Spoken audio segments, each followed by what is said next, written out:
행복한 안식일입니다. 하나님의 은혜와 축복이 오늘 함께하신 모든 성도님들께 역사하시기를 기도합니다. 오늘 안식일은 재림방송에서 안식일 예배로 송출하고 있는 방송 중에서 이승동 목사님의 이 땅의 모든 아버지들에게 라는 제목의 말씀을 듣겠습니다. 많은 은혜 받으시기 바랍니다. 우리 다 같이 신실하게 진실하게 찬양하며 예배 시작하겠습니다.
하늘에 계신 아버지,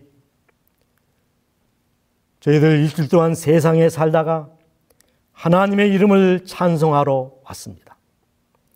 모인 중에 계셔서 영광 나타내 주시옵소서.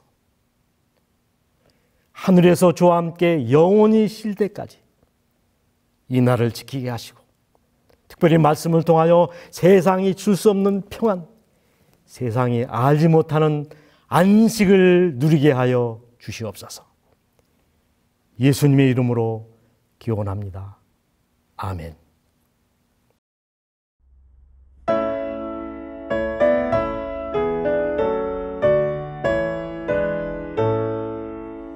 시온의 영광이 빛나는 아침, 어둡던 이 땅이 밝아오네. 슬픔과 애통이 기쁨이 되니, 시온의 영광이 비춰오네. 시온의 영광이 빛나는 아침, 매였던 종들이 돌아오네. 옛날의 선지자 예언한 대로 만민이 다 같이 영광 보네. 보아라, 광야에 화초가 피고 말랐던 시냇물 흘러오네. 이 산과 저 산이 마주쳐 울려 주의 순종을 찬송하네. 땅들아, 바다야, 많은 섬들아, 찬양을 주님께 드리어라.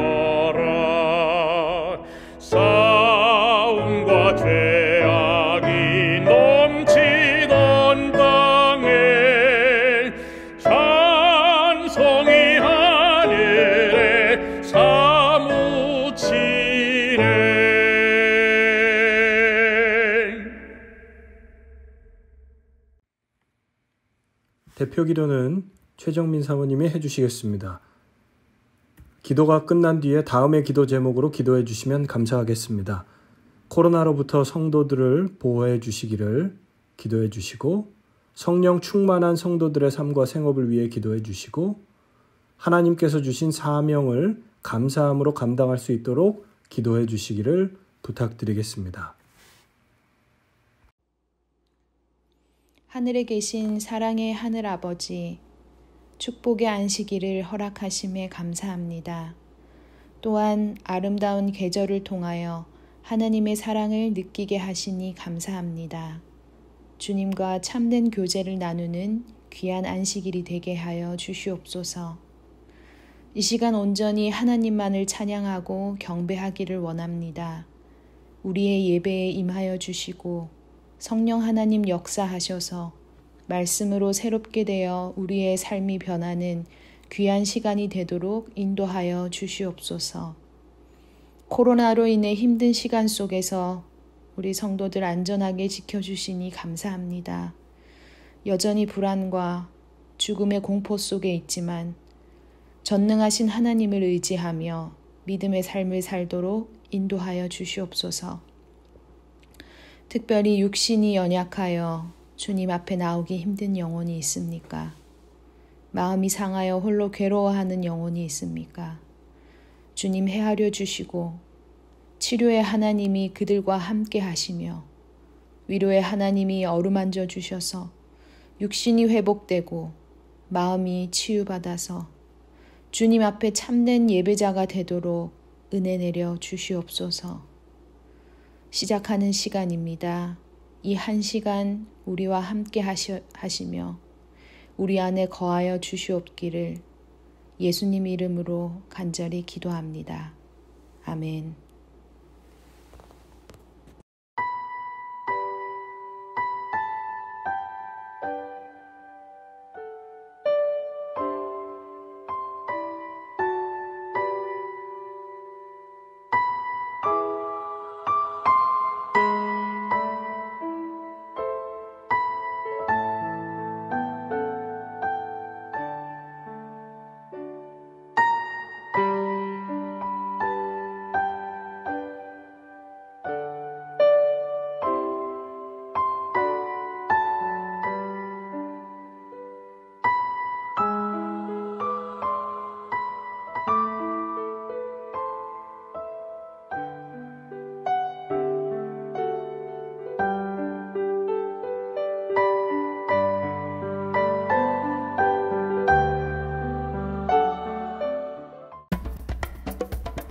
All the villagers raced to the airstrip, singing and dancing, when mission pilot Gary Roberts landed at Saminka, a remote village in the Indonesian province of Papua. It had taken the villagers 10 years to cut down the trees by hand to clear the way for an airstrip at their mountainous village, and Gary's mission plane was the first to land. This was a big event. As Gary stepped out of the plane, the crowd grew silent. Their singing and dancing stopped. "Is this a Seventh-day Adventist plane?" a man asked. The villagers had seen the three angels logo on the airplane's tail. Gary was surprised. Saminka was a village previously accessible only by a long trek by foot, so he hadn't expected the villagers to have heard about the Adventist church. The villagers soon told him that many of them were keeping the Sabbath. The reason, they said, was because of a Seventh-day Adventist dog. The story started several years earlier, just across the border in Papua New Guinea, when an Adventist pastor named Moses and a lay pastor named Darius had the same dream on the same night. In the morning, one said, "I had a dream last night." The other said, "I did too, but I didn't want to tell you." They both had seen an angel in the dream, and the angel said, "Go to Saminka." A few days later, the two men set off on the 3-day hike to Saminka. Arriving at the village, they announced evangelistic meetings would be held every evening for a week under a tree on the far side of the village. But by the day of the first meeting, Pastor Moses fell ill with malaria. He was terribly sick, and the villagers predicted that he would die. "But if he gets better, then we will listen to him at the meeting," they said. All day, Pastor Moses was sick, but at 5 p.m., he suddenly felt better. He took a bath and preached. Afterward, he fell very ill again. This happened all week. He was sick until 5 p.m., recovered, took a bath, and preached. Then he sank back into bed. At the meetings, he told the people about the Sabbath and cautioned against eating unclean meat such as pork. Wild pigs are a popular dish in the Papua Mountains. When the week ended, Pastor Moses made an appeal, but no one came forward. Pastor Moses and Darius returned home deeply disappointed. They wondered why they had had the dream without any results. Back in Suminka, life resumed as normal until Saturday morning. The village's best hunting dog, Dolby, got up and headed down the trail. His owner and other villagers thought he was onto something, so they followed. Dolby went to the tree where the missionary had spoken and sat down. The villagers thought that was strange.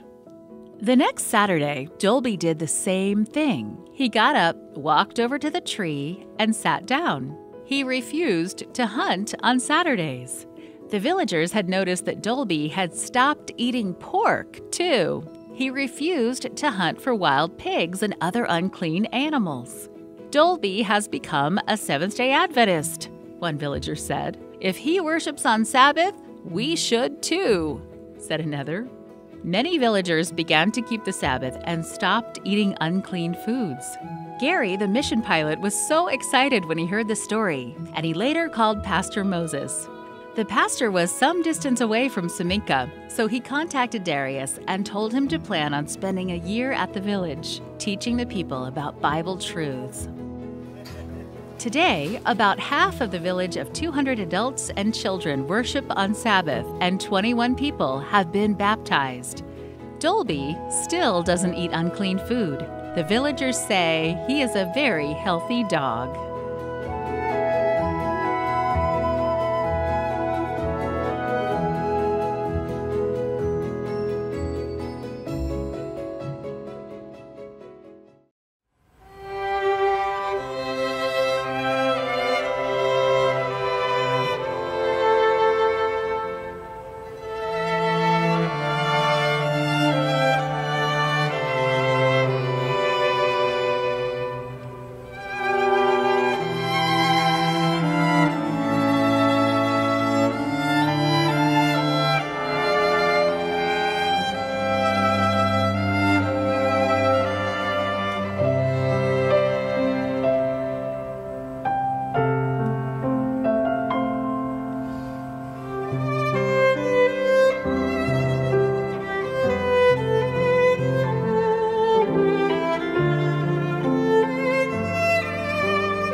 성도 여러분 안녕하십니까?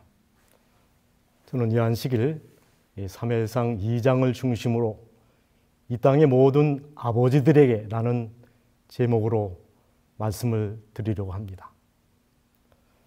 먼저 사무엘상 2장 22절 이하에 있는 말씀입니다. 엘리가 매우 늙었더니 그 아들들이 온 이스라엘에게 행한 모든 일과 해망문에서 수동주는 여인과 동침함을 듣고 그들에게 이르되 너희가 어찌하여 이런 일을 하였느냐? 내가 너희의 악행을 이 모든 백성에게서 듣노라. 26절 아이 사무엘이 점점 자라매 여호와와 사람들에게 은총을 더욱 받더라. 아멘.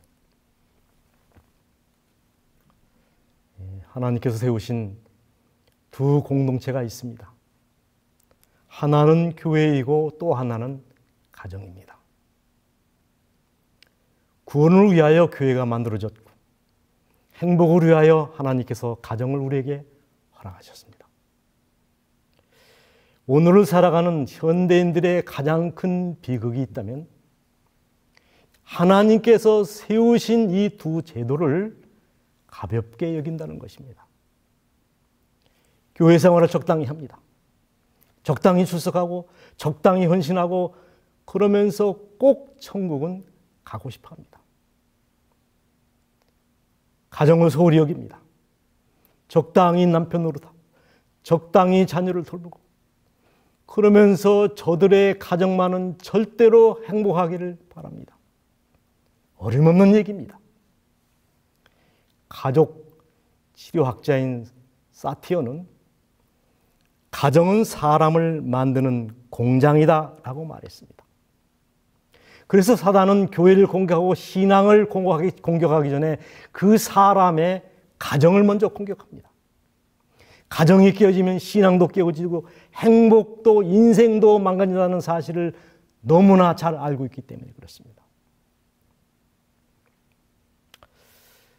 저는 한 젊은이를 알고 있습니다. 그의 어머니는 팔자가 사나워서 3번씩이나 이혼한 경력을 가진 여자였습니다. 첫 번째 남자는 자신의 마음에 들지 않는다고 두들겨 패서 내어 쫓아버렸고 두 번째 남편에게는 되려 죽도록 얻어맞다가 자신이 이혼을 당합니다. 이런 잿빛 환경에서 자란 탓인지 13살 때 그를 상담한 의사는 사랑이라는 단어를 전혀 모르는 감정이 박제된 아이라고 진단했습니다. 그는 늘 혼자만의 울타리 속에 갇혀 커피파면 친구들과 싸웠고 IQ는 낮지 않았으나 고등학교를 낙제합니다. 일찍 해병대를 자원 입대했으나 상권을 구탄 죄로 불명예 제대를 당합니다. 큰 재능도 없었고 남들이 다 가진 운전면허증조차도 따지 못한 그런 우인이었습니다. 되는 일도 없었고 하는 일마다 파산합니다. 한 여자를 만나 천신만고 끝에 결혼을 했지만 그녀는 사생아인데다가 이미 출산의 경험을 가진 사나운 여인이었습니다. 그녀와의 결혼 생활은 행복하기는커녕 하루하루가 지긋지긋하고 공포스러웠습니다. 남편이 마음에 들지 않으면 개패듯 두들겨 팼고 그래도 분이 안 풀리면 목욕탕에 감금하기가 일쑤였습니다. 사람들 앞에서 남편의 성적 무능력을 공격하기도 했으며 아예 한 달 용돈으로 75센트를 남편에게 주었습니다. 그는 그녀 앞에서 설설기고 고분고분해야 그나마 살 수가 있었고 그런 그에게 어느 날 갑자기 이상한 용기가 생겼습니다. 그는 마치 정신 나간 사람처럼 얼마 전에 구한 자신의 직장 서적 창고 6층으로 뛰어올라가 미리 준비해 놓은 총으로 지나가는 일단의 검은 소형차를 향하여 무차별 총을 난사합니다. 때는 1963년 11월 22일 오후 점심시간이 살짝 지난 그 시간 잠시 후 미국은, 아니 온 세계는 충격에 빠졌고 신문과 방송들은 앞을 닫고 긴급한 뉴스를 타전했습니다. 존 F. 케네디의 사망. 그 젊은이의 분노의 총에 미국의 희망이요 기대주였던 대통령 케네디가 암살된 것입니다. 이 젊은이의 이름은 리 하비 오스왈드. 그의 나이 불과 24살이었습니다. 그는 어려서부터 이미 자아를 상실한 사람이었고 모질게 보름을 받았다고, 아무도 자기를 사랑해 주지 않는다고 굳게 믿고 있는 그런 사람이었습니다. 결국 그의 소외감과 열등감이 미국의 희망을 죽인 것입니다. 그러나 여러분, 그가 아무리 미국의 희망을 죽인 역사의 죄인이었다 할지라도 그의 부단한 삶과 헝클어진 운명의 실타래를 풀어줄 보통스러운 친구가 한 명만이라도 그 곁에 있었더라면, 아니 그의 상처난 가슴을 싸매줄 평범한 가정이 그에게 있었던들 절대로 그런 비극의 주인공은 되지 않았을 것입니다.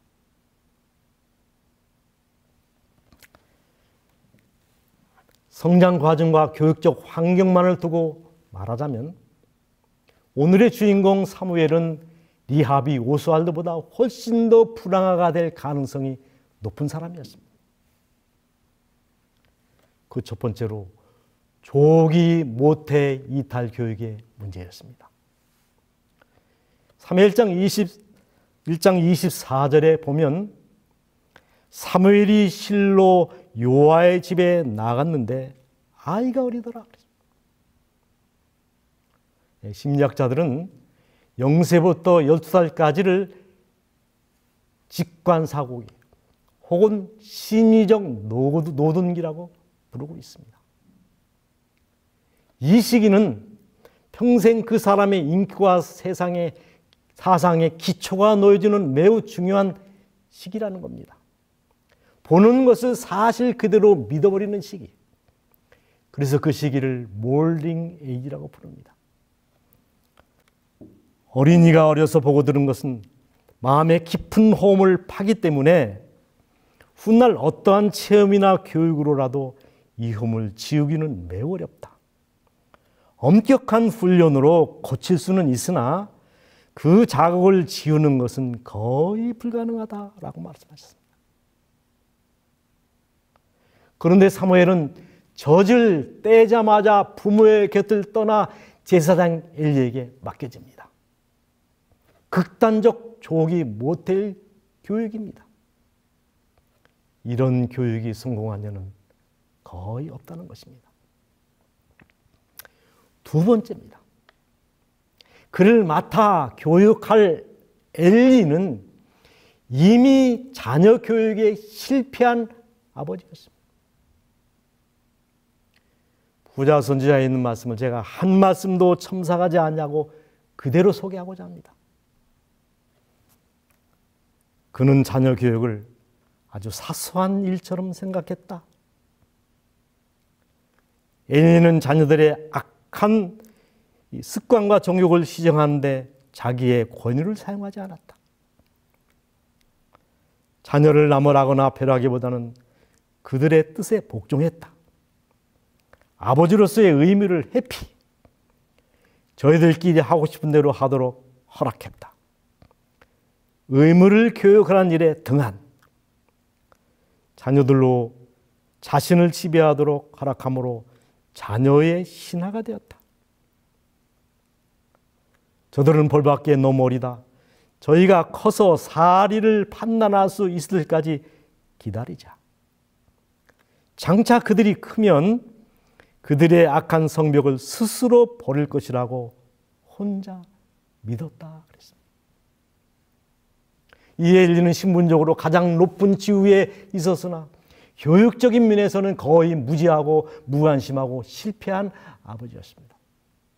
여러분, 이렇게 잘못된 교육관을 가진 엘리에게 어린 사무엘을 맡긴다고 하는 것은 어찌 보면 무모하고 위험천만한 일같이 보입니다. 그리고 세 번째입니다. 사무엘상 2장 12절에 보면 엘리의 아들들은 불황하라 불황자라 여호와를 알지 아니하더라. 여러분 아시는 것처럼 교육에 있어서는 환경이 무엇보다도 중요합니다.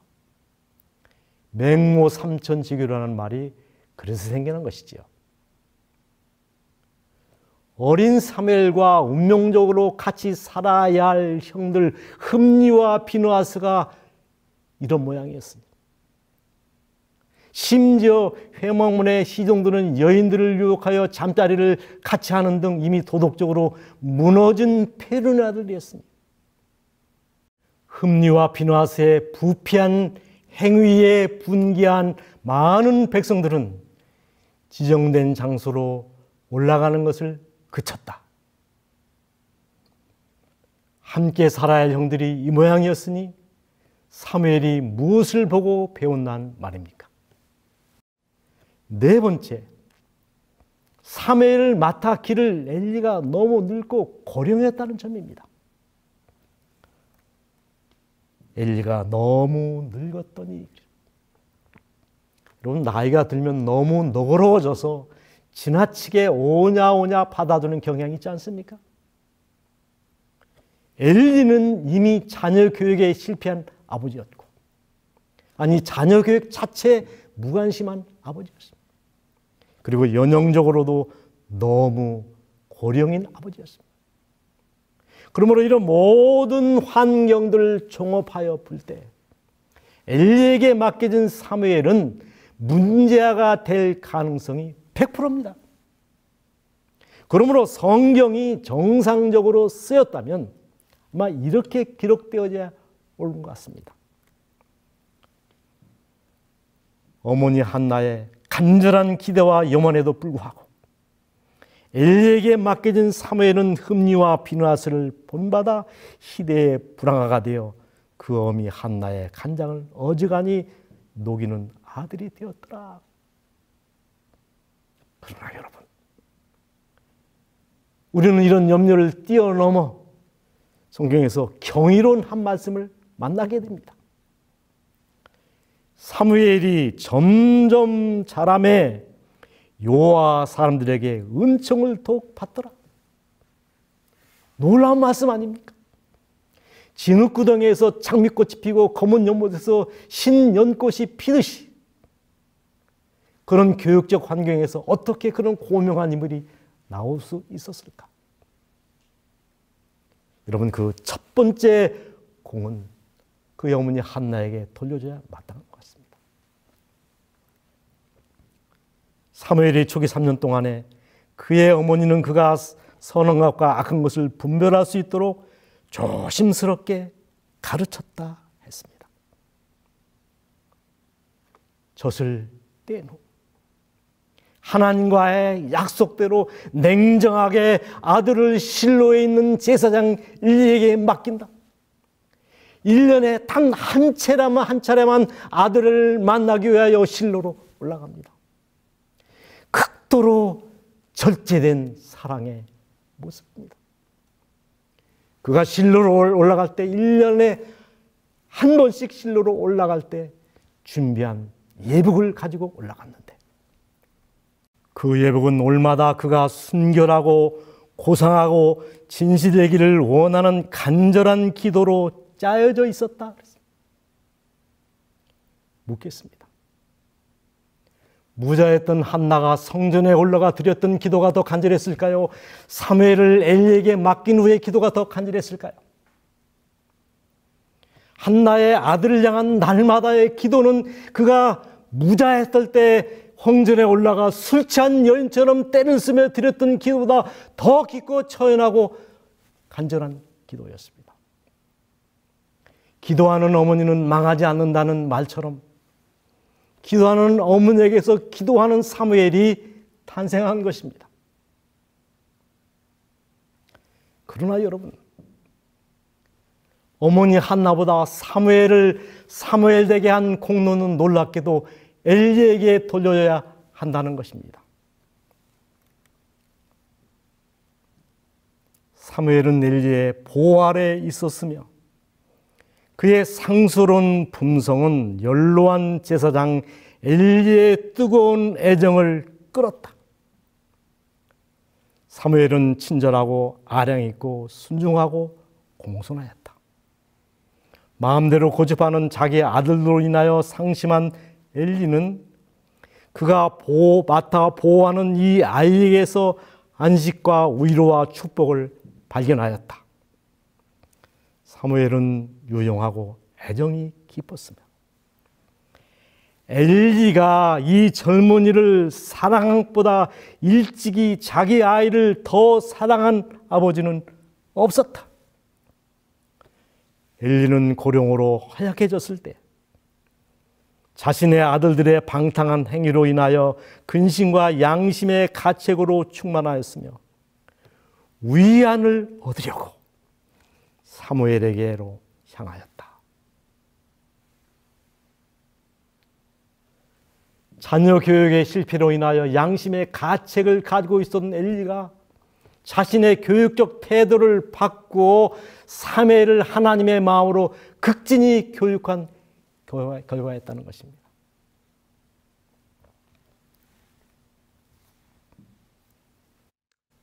제가 신학을 하다가 이런적인 개인적인 이유로 휴학을 하게 되었습니다.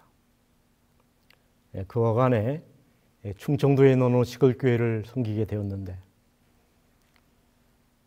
시골은 동네가 좁기 때문에 관계가 특별히 중요합니다. 그래서 이 기관의 유지들을 찾아 인사드리는 것을 가장 먼저 하게 됩니다. 먼저 면장님을 만나고 또 지서장, 조합장님, 우체국장 이런 분들을 찾아뵙고 특별히 마지막으로 농촌지도소 소장님을 만나게 됩니다. 시골에서는 농업기술을 지도하는 소장님의 위상이 대단합니다. 인사를 드리러 갔더니 반가이 맞아주시면서 저에게 시골에 왔으니 시골스럽게 한번 살아보라고 하시면서 벌을 키워보시죠. 내가 모든 기술은 제공해 드리리다. 제가 사실 이해도 하지 않았는데 어느 날 아침 오토바이에 벌 두 통을 소장님이 싣고 오셨습니다. 그래서 졸지에 제가 벌 아버지가 되었습니다. 마침 이 교회 주변에 아카시아 나무가 울타리를 치고 있었는데 이 아카시아 나무가 보배인 줄을 그때 알았습니다. 벌들이 얼마나 열심히 일을 하는지 밤에도 잠을 안 자더라고요. 왱왱왱 알고 보니 수분을 말리는 작업을 하느라고. 급기야 2달 만에 꿀을 뜨는 기쁨을 맛보았습니다. 여러분 세상에 참 기쁜 일이 많이 있지만은 꿀 따는 재미, 밤 늦는 재미가 제일인 것 같습니다.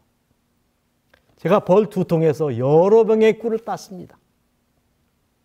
꿀을 병에다 담았는데 다 담고 보니 벌 한 마디가 그 꿀통에 빠져 있더라고요. 이게 죽은 줄 알고 제가 빨다가 그만 입술을 쏘게 되는데 여러분 뺑덕 어머니 입술이 12대접이라는 말이 나오는데 입술뿐만 아니라 제가 온 얼굴이 부어서 그 안식일날 설교를 하지 못했습니다. 제가 이 벌을 키우면서 배운 놀라운 자연의 여러 교훈들이 있습니다. 벌이 1g의 꿀을 모으기 위하여 8,000송이의 꽃을 찾아간다는 겁니다. 1kg의 꿀을 얻기 위해서 56,000송이의 꽃과 지구 한 바퀴인 40만 킬로를 비행한 결과가 꿀 1kg이라는 것입니다. 이 벌을 키우면서 크게 깨달은 섭성의 원리가 하나 또 있습니다. 여왕벌이 똑같은 알을 낳는데 그 알에 꿀과 화분을 먹이면은 일벌과 수풀이 돼요. 똑같은 알인데 그 알에다가 로얄 젤리를 먹이면은 여왕벌이 된다는 놀라운 섭리입니다. 신비롭지 않습니까? 여러분, 로얄 젤리가 맛이 있습니까? 꿀이 맛이 있습니까? 이 로얄 젤리는 제정신으로 먹기가 매우 힘듭니다. 맹물에다 미원을 한 움큼 탄 그 맛입니다. 그러나 달달한 꿀을 먹이면 일벌이 되고 시큼하고 역겨운 로얄 제리를 먹이면 여왕몰이 된다는 거예요. 놀라운 섭생의 비밀입니다.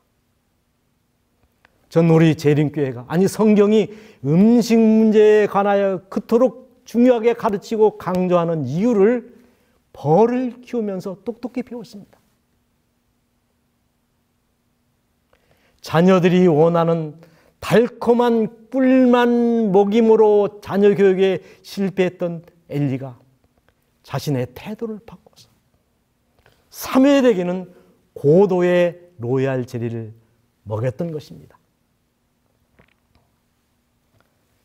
제가 어느 해 저 충청도 예산에 있는 수덕사를 들렸다가 경내에 붙어있는 한 글귀를 제가 아직도 생생하게 기억하고 있습니다.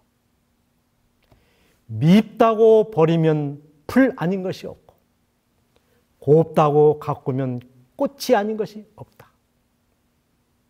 이 교육적 태도를 일깨워주는 말입니다. 브루스 윌킨스 박사의 배우는 이의 7가지 법칙이라는 책에 나오는 감동적인 이야기입니다. 테드라는 초등학생이 있었습니다. 학교에는 다녔지만은 전혀 학교에 관심도 없었고 곰팡이 나는 구겨진 옷에 머리는 빗질도 하지 않고 언제나 흐트러져 있었고 생기도 없었으며 초점에는 무표정한 얼굴, 담임 선생님이 무엇을 물으면 예 혹은 아니오라고 짧게 대답하는 그런 아이였습니다. 사람들의 마음을 끄는 데도 없었고 학습에 대한 동기부여도 전혀 되어 있지 않은 학생이었습니다. 다른 학생과 서로 사귀지 못하는 외톨이였습니다. 이 담임 선생님, 담 선생님이 모든 학생을 다 사랑한다고 말했지만 그 아이에게는 사랑을 하지 않았습니다. 1학년 생활기록부, 학습과 태도에 장래성이 있지만 가정 환경이 좋지 않음. 2학년 생활기록부입니다. 공부를 잘할 수 있는데 모친이 중환으로 누워있음. 집에서 도움을 거의 받지 못함. 3학년 생활기록부에는 착한 소년이지만 너무 진지함. 학습이 더디나도 모친 사망. 4학년 기록부입니다. 이해가 매우 더디지만 행동 예절이 바를 그에 붙이는 관심이 전혀 없음이라고 쓰여 있었습니다. 어머니가 세상을 떠나고 아버지 홀로 전혀 돌봄을 받지 못하고 있는 어려운 아이였습니다. 어느 크리스마스 날이 되었습니다. 학생들이 선생님에게 각자 선물을 가지고 왔습니다. 그 여러 선물 중에는 테디의 것도 있었습니다. 알이 절반이나 빠진 야한 모조 다이아몬드 팔찌와 값싼 향수병이었습니다. 학생들은 테디의 선물을 보면서 킬킬거리고 웃기 시작했습니다. 선생님은 억지로라도 좋아하는 척 해야 했습니다. 탐스 선생은 테디의 선물을 받고 곧바로 팔찌를 목에 끼고 향수를 조금 자신의 몸에 뿌렸습니다. 선생님은 다른 아이들에게 보라는 듯 두 손목을 올려 보이며 이 향기 참 좋지. 그리고 학생들에게 향기를 맡아보라고 했습니다. 학생들이 집으로 돌아간 후 왠지인지 테디는 교실에 혼자 남아 머뭇거리고 있었습니다. 수줍게 선생님 앞으로 다가오더니 선생님, 제 선물을 받아주셔서 너무나 고맙고 감사해요. 그리고 기뻐요. 선생님에게서 우리 엄마의 똑같은 향기가 나요. 그리고 어머니의 팔찌는 선생님 손목에서도 정말 아름다워 보여요. 테디가 그 말을 남기고 돌아간 후 탐슨 선생은 무릎을 꿇고 하나님께 자신을 용서해 달라고 회개의 기도를 드렸습니다. 학생을 온전히 사랑하지 못한 죄, 학생을 차별한 죄를 솔직히 고백하며 눈물을 흘렸습니다. 그리고 모든 학생들을 차별 없이 사랑할 수 있는 교사가 되게 해달라고 간절한 마음으로 기도했습니다. 다음 날 학생들이 학교로 왔을 때 그들은 전혀 새로운 선생님을 만나게 되었습니다. 탐슨 선생은 이전과는 전혀 다른 선생님이 되어 있었습니다. 그는 단순한 교사가 아니었습니다. 하나님의 대리자여 교사가 된 것입니다. 그녀는 학생들을 진심으로 사랑하기 시작했고 온 마음을 다하여 온전히 헌신했습니다. 그는 진심으로 학생들을 도와줬고 특별히 진도가 더딘 아이들에게 더 큰 관심을 기울였고 그 중에는 테디도 있었습니다. 학년 말이 되자 특별히 테디는 특별한 탁월한 향상을 보였습니다. 그는 대부분의 학생들의 수준을 훨씬 따라잡아 심지어는 약간의 학생들을 앞질렀습니다. 졸업 후 탐슨 선생은 테디의 소식을 듣지 못했습니다. 그러던 어느 날 선생님은 테디로부터 한 통의 편지를 받습니다. 친애한 탐슨 선생님, 제가 고등학교 전체 2등으로 졸업을 하게 되었음을 선생님께 제일 먼저 알려드리고 싶었습니다. 사랑을 보내며 제자 테디 올림. 그리고 4년 후에 또 다른 편지가 선생님께 친애하는 탐슨 선생님, 제가 저희 학과에서 수석으로 졸업하게 되었습니다. 이 사실을 선생님께 제일 먼저 알려드리고 싶었습니다. 대학 공부는 쉽지 않았지만 즐겁게 마쳤습니다. 사랑을 보내며 테디. 그리고 4년 후 친애하는 탐슨 선생님, 오늘로 저 테디는 의사가 되었습니다. 기뻐해 주세요. 이 사실을 선생님께 제일 먼저 알려드리고 싶었습니다. 그리고 선생님, 다음 달 27일에는 제가 결혼합니다. 어머니가 살아계셨더라면 앉으실 그 자리에 선생님이 오셔서 대신 앉아주셨으면 감사하겠습니다. 선생님은 제게 남은 유일한 가족이십니다. 아버지는 작년에 돌아가셨습니다. 사랑을 보내며 테디 올림. 탐슨 선생은 그 결혼식에 참석하였고 테디의 어머니가 앉았어야 할 그 자리에 앉으셨습니다. 탐슨 선생님이야말로 그 자리에 앉을 충분한 자격이 있었기 때문입니다.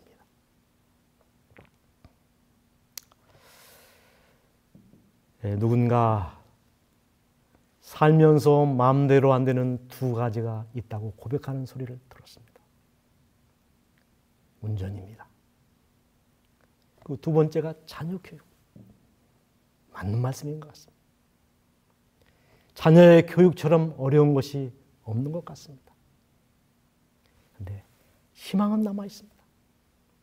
우리가 자녀들에게 무엇을 먹이느냐에 따라서 그의 신분이 바뀔 수 있다는 사실입니다.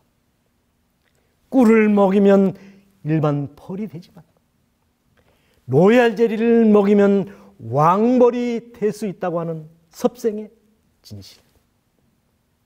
그렇다면 여러분, 지금이라도 우리가 교육적 태도를 바꿔서 우리들의 자녀들에게 그들이 원하는 꿀이 아니라 하나님이 원하시는 로얄 젤리를 먹여야 하지 않겠습니까? 우리는 태어나는 것이 아니라 만들어진다. 저는 이 말씀을 참 좋아합니다. 제가 말씀을 마치면서 교사 예찬이라고 하는 한 글을 소개하면서 말씀을 마치려고 합니다. 나는 많은 돈을 벌 수 있는 상인이 아니라 교사가 된 것을 기뻐한다. 상인은 여러 가지 물건을 팔지만 나는 아이디어를 팔기 때문이다. 나는 큰 회사 사장, 화려한 사무실에서 일하는 비서가 아니라 교사가 된 것을 기뻐한다. 비서는 컴퓨터의 자판을 두드리지만 나는 학생들의 삶을 두드린다.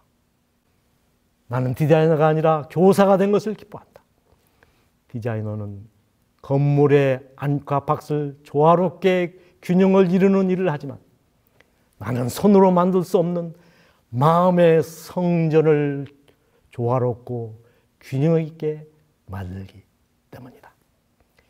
나는 도예가가 아니라 교사가 된 것을 기뻐한다. 도예가는 도자기를 만들지만 나는 운명을 만들기 때문이다. 밉다고 버리면 풀 아닌 것이 없고 곱다고 가꾸면 꽃 아닌 것이 없다. 이러한 마음으로 하나님께서 여러분에게 맡겨주신 자녀들을 믿음으로 양육하는 거룩한 가정을 만들어 가시게 되기를 바라면서 말씀을 마치겠습니다. 은혜로운 말씀 감사합니다. 이제는 헌금 드리는 시간인데요. 오늘 헌금은 구호봉사 헌금입니다. 하나님께서 주신 것 감사와 기쁨으로 드리는 시간 되기를 바랍니다. 헌금은 다음과 같은 방법으로 드리실 수 있습니다. 교회로 우편 발송하실 수 있고요. 재무집사님에게 우편 발송하실 수 있습니다.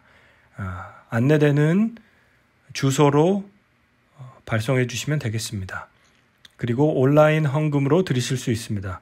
adventistgiving.org 그리고 보스턴 코리안이라고 치시면 검색하시면 교회 계정이 나옵니다. 여러분들께서 기쁨으로 드리시는 그 헌금 위에 하나님께서 축복하시기를 기도하겠습니다.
하늘에 계신 아버지 하나님이시여, 저희의 구원을 위하여 교회를, 그리고 저희의 행복을 위하여 가정을 주신 것을 감사합니다.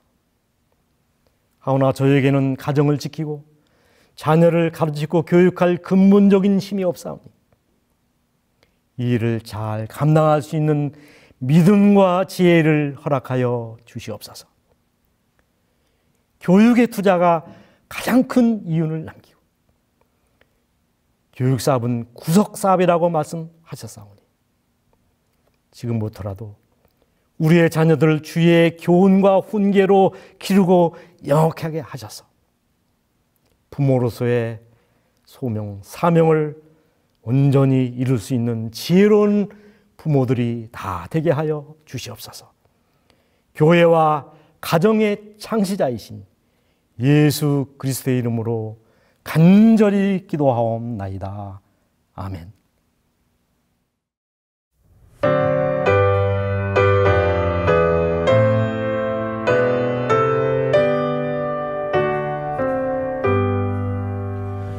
내 주님 오시리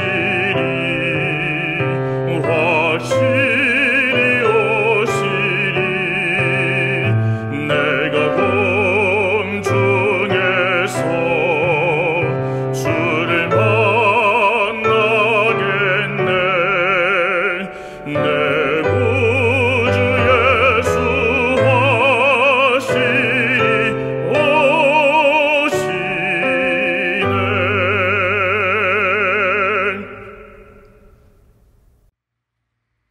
교회 안내드립니다. 금요일 예배는 안식일학교 교과를 기반으로 한 설교와 소그룹이 진행이 됩니다. 7시 반에 있고요. 줌으로 접속해 주시면 감사하겠습니다. 안식일 학교는 10시 40분 대면 예배 그리고 줌 이렇게 동시에 진행이 되고요. 온라인 오프라인 동시에 진행이 되고요. 안식일 예배는 11시에 동일하게 진행이 됩니다. 소그룹 모임은 화요일, 목요일, 토요일 저녁에 진행이 됩니다. 특별한 안내인데요. 6월 5일 안식일, 6월 첫째 주 안식일에 야외 예배를 계획했습니다. 우리 성도님들 기억하셔서 꼭 참여해 주시고 함께 또 즐겁고 또 복된 안식일 되기를 기도하겠습니다. 자세한 안내는 장소 및 여러 가지 안내는 교회 단체 톡방 그리고 추후에 교회 안내 시간에 자세하게 드리도록 하겠습니다. 네, 오늘 예배에 참여해 주신 성도님들 다시 한번 감사드리고 하나님의 은혜와 축복이 넘치는 안식일 되시기를 기도하겠습니다.